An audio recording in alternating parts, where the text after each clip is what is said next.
Hello and welcome to week 7 of the Let's Play Olympics 2. This week we're free to play whatever game we like, as long as it's a licensed movie game.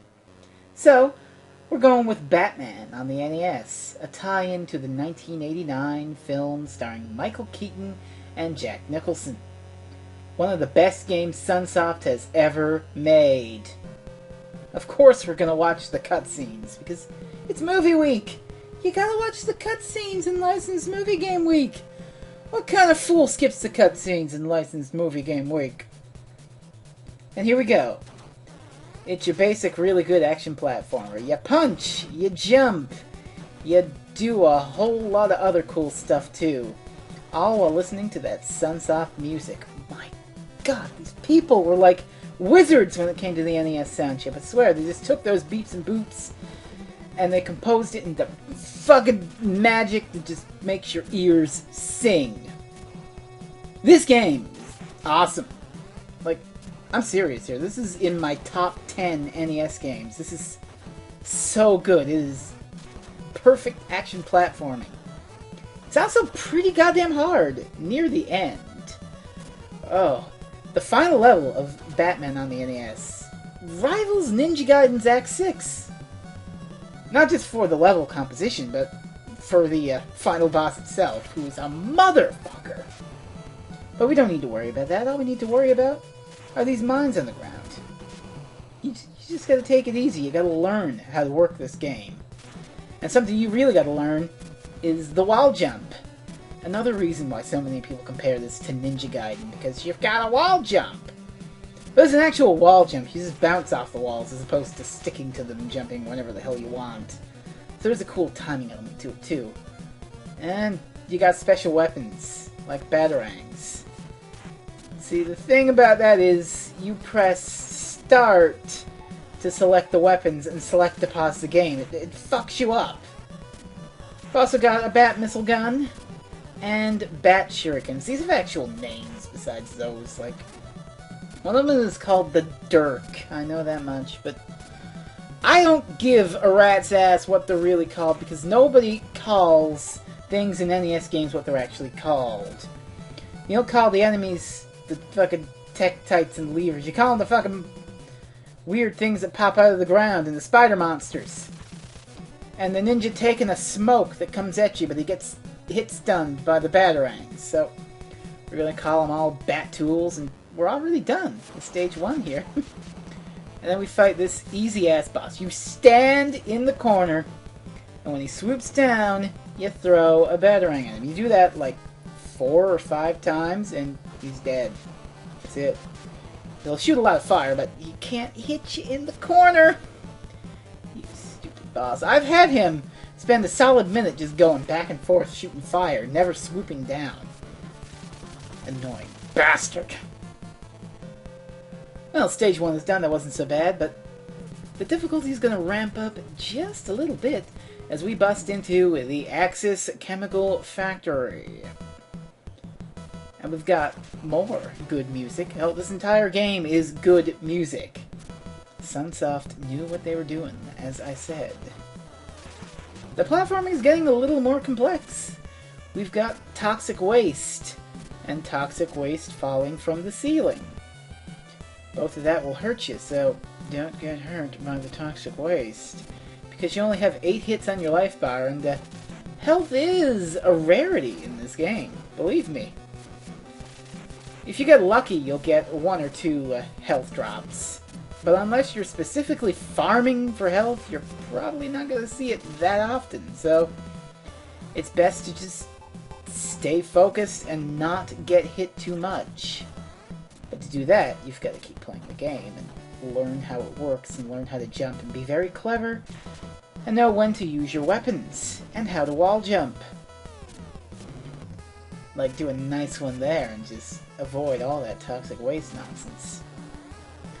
As for the power-ups, the bees just give you points. I know in Batman on the Game Boy, another licensed movie game that I've LP'd like 4 years ago or whatever, I know in that game, the bees actually don't do anything, but I think they give you points here. I'm not completely sure, because I don't ever check my score, because it doesn't really matter. It's only for bragging rights. The missile icons give you 10 of your weapon. You see I'm at 99 there, and that was pimp as hell. Fucking that Batarang shot was so classy. I love it. Also, this electric stuff, I remember it from Gremlins 2. That's another game I LP'd 4 years ago, so it was ineligible for this one. And that's a shame, too, kind of, I guess. I mean, I'm not mad that I'm playing Batman on NES, because it's quite good. But a morbid part of me wanted to go back to the Hunt for Red October and just wreck that for 15 minutes and be like, yeah. Because I think most people are going to be sensible and pick good licensed games like Batman on the NES. Or there are a couple of others I can think of that are good. I've done some before. And there are ones that I don't know about. But I don't think anyone's going to deliberately do a bad game. I don't think we're going to see a 15-minute LP of E.T. for the Atari 2600 anytime soon. I'm going to take out this launcher because it's very hard to avoid both the little drone he spits out and that mine down there without taking damage, and I want to save as much health as I can for the level 2 boss because it can beat you around a little. It's very difficult to get past it without taking damage. I can't do it, so I'm just going to not take as much damage here so I can hopefully survive. A quick word about the weapons and how they work, though. You shoot the Batarangs, they take up 1, let's call it weapon energy. The Bat Missile Gun takes 2 weapon energy to fire, and the Bat Shurikens, those take 3. Now, the Bat Gun isn't really all that good, because it usually takes 2 hits to kill something. You can just throw 2 Batarangs and kill people like that, but if you can't reach them with Batarangs, well, throw the Bat Gun at them.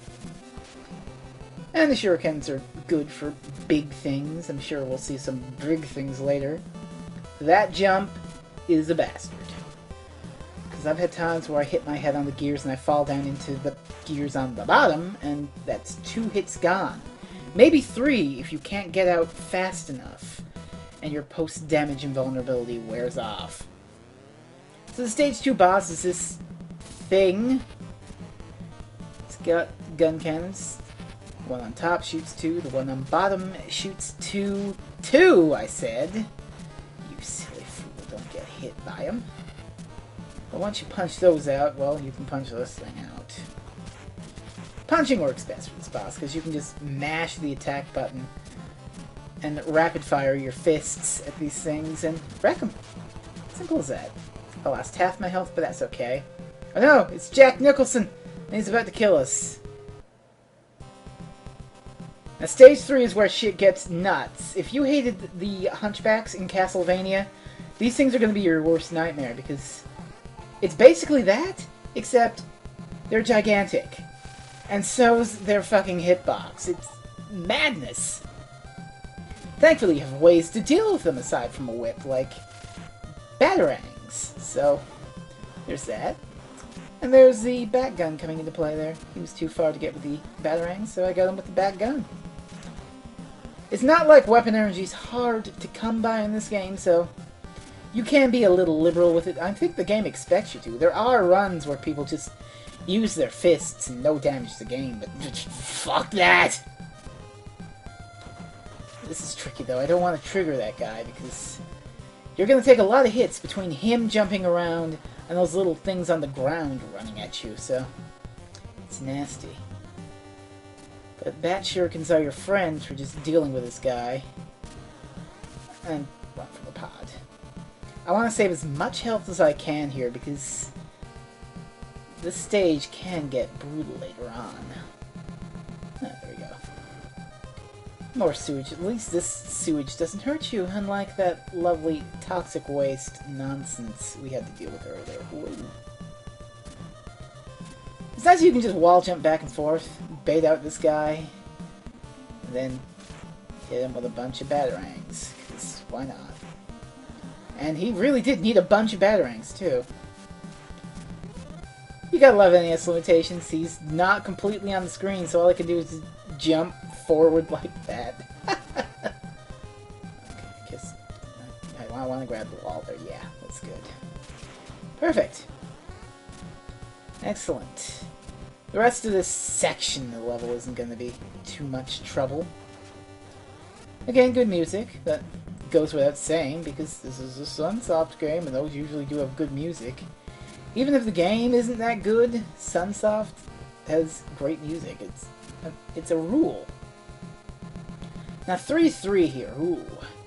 It introduces an enemy that I don't like, but thankfully I'm not gonna have to encounter him all that much because of NES limitation trickery. We've got the Batarangs to face a big tank. Now there are, what, 2 more of those I think here, but I'm never gonna fight one again. Because you can scroll kill them. God, I just love exploiting games like this. Exploit the hard games because they're gonna exploit you and fuck you around, so wreck 'em right back. That's my philosophy on old hard video games. And Batman is an old hard video game. Not the hardest around. It ain't no Battletoads, but by God, it ain't no Elmo's Number Adventure either. You're gonna take an afternoon to beat this, believe me. I know, because I spent a night trying to beat it, and I spent a lot of time on the final level. We're not gonna get to the final level because it takes too long. You're not gonna get there in 15 minutes. Maybe 20, 25. You'll probably get there. You could beat this game in half an hour if you're good, and if you can beat the final boss on your first try, which might be doubtful. Oh no, another tank. Oh no, another scroll kill. Ha ha ha! And now it's time for the Stage 3 boss who... Well, there's 2 ways to fight him. Here's the actual way you should fight him if you're just using your fists. He'll jump at you, do a wall jump as he's jumping at you or just before, then he'll jump straight up because of that. Some sort of exploit in this pattern. And when he does, you can just punch him. Crouch down and punch. And he can't really hit you unless you fall down there somehow, or if you mess up the timing on the jump and he jumps into you, he won't get you.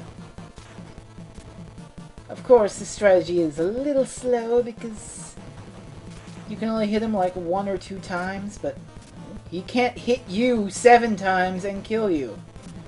Unless, of course, you fucked up the timing there. Of course. You can just get down here if you've got enough health and spam the Batarangs to holy hell and just wreck them like that. Easy. Okay. Come look at your work of art, Joker. Jack Nicholson. Already we're on the second to last stage of the game. Short game, but great game. And I don't need to say it. I don't need to say it about the music, do I? It is good music. I said it. Oh no. The world is going to end. Okay, game. Calm yourself. There's a little too much on the screen for this thing to handle. The exploits are starting to get a little too much. It's throwing too much shit at me. It's nuts. Look at those Joker heads in the background. You're no Mark Hamill, you silly sod. Ah, those Batarangs are great. And this trick again. Luckily I didn't walk too far, so I could just do that. Because if he came at me, I probably would have taken a hit, but it's okay. Oh, yeah, he's coming. Okay. I can deal with him. I can deal with him, no problem. I don't even know what this level's supposed to be.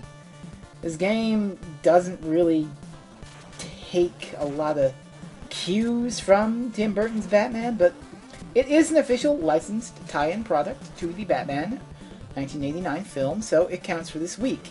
Even if the game has shit to do with the film itself.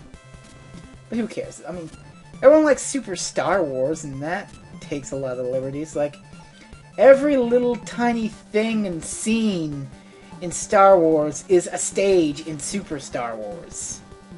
Like, I remember in Super Empire Strikes Back, that probe droid they find for 2 seconds. There's like a boss in that game. It's weird. Super Star Wars Trilogy is also hard as fuck, apparently. I should give it a go sometime. Like, harder than Batman on NES. But Batman on NES ain't that bad. Well, we're about coming up on time, it seems. We made it to 4-2 of Batman in 15 minutes. And that's super. That's absolutely great. Normally the competition would be ending about now, but I think we have like 2 or 3 weeks left, so we'll see what our hosts have in store.